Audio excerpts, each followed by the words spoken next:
Tubashimiye kuba murimo kutwumva. Hari ku itariki 7 Mata mu 1994. Uyu ni umwaka abanyarwanda twese tutazibagirwa, cyane ko buri mwaka itariki nk'iyi ngiyi abanyarwanda twese twibuka ndetse tukanunamira inzirakarengane zazize jenoside yakorewe abatutsi.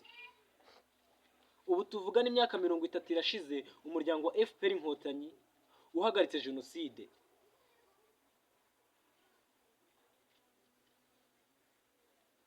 Tubashimiye kuba murimo kutwumva, tubahaye ikaze mu muryango mugari wa Gikompora TV, dushimira buri muntu wese wakoze subscribe. Nawe ukibona iyi video ndagushishikariza guhita ukora subscribe kugira ngo tuzajya ucikwa n'ibindi biganiro tukugezaho. Nitwa Mafieri Original, nguhaye ikaze. Iyo umfollowinze kuri TikTok ukarayikinga video zanjye 5, nanjye mpita ndayikinga video zawe zose. Kora follow, ndaguha follow back. Itariki 7 Mata mu 1994 jenoside yarabaye imara iminsi 100, ihitana abarenga miliyoni. Yego nibyo wabyumvise neza, muri jenoside abanyarwanda barenga miliyoni barapfuye. Byagenze butubundi kugira ngo iyi politiki ize mu banyarwanda kugeza ubwo bicana. Ibyo nibyo tugiye kurebera hamwe muri kino kiganiro. Wowe utarakora subscribe ntugende utayikoze, nguhaye ikaze. Umuryango wa FPR Inkotanyi ukomeje kugeza abanyarwanda ku iterambere. Kuva uyu muryango wahagarika jenoside hashize imyaka 30, u Rwanda rugeze kure cyane. Abantu muri hanze nimusura u Rwanda mwirebere, amashuri ari hafi, imibereho myiza, amavuriro, amazi ndetse n'ibindi bikorwa remezo birahari. Nimuze namwe murebe, tunabashishikariza gusura u Rwanda ndetse munaruture, kuko rwose amahoro n'umutekano iwacu ni munange. Ibi rero mbivuze mu gihe abura ukwezi kumwe kugira ngo amatora ya Repubulika abe. Yego nibyo wabyumvise neza, harabura ukwezi kumwe kugira ngo amatora y'umukuru w'igihugu abe. Niyo mpamvu ukibona iyi video nawe ndimo ndagushishikariza kugira ngo uzatore ikipe itsinda. Ikipe itsinda nta muntu ugihindura, kandi Paul Kagame niwo muyobozi w'iyo kipe itsinda. Iyo umutoza atoza ikipe neza mumwongeza amasezerano. Muri uko gutora rero ndagira ngo uzatore Paul Kagame kuko niwo muyobozi w'iyo kipe itsinda.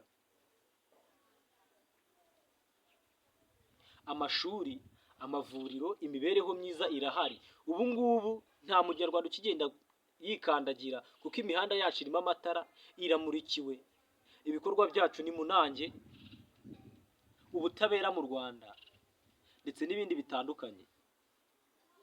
Ubushobozi, ububasha abanyarwanda dufite, icyizere dufite, imikorere yacu yose iri hejuru, kuko ntago tuba twikanga ikintu na kimwe. Abashaka guhungabanya umutekano w'u Rwanda namwe ndagira ngo mbabwire ko bitakunda.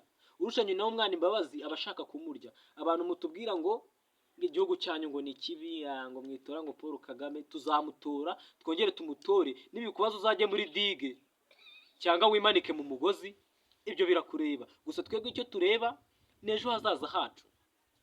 Umukuru w'igihugu tuzamutora, twongere tumutore. U Rwanda twanyuze muri byinshi, ibyo kuza udukanga ntacyo wadukangisha kirenze jenoside yakorewe abatutsi. Ivanguramoko iwacu ryaracitse. Ubumwe mu banyarwanda nibwo dushyize imbere.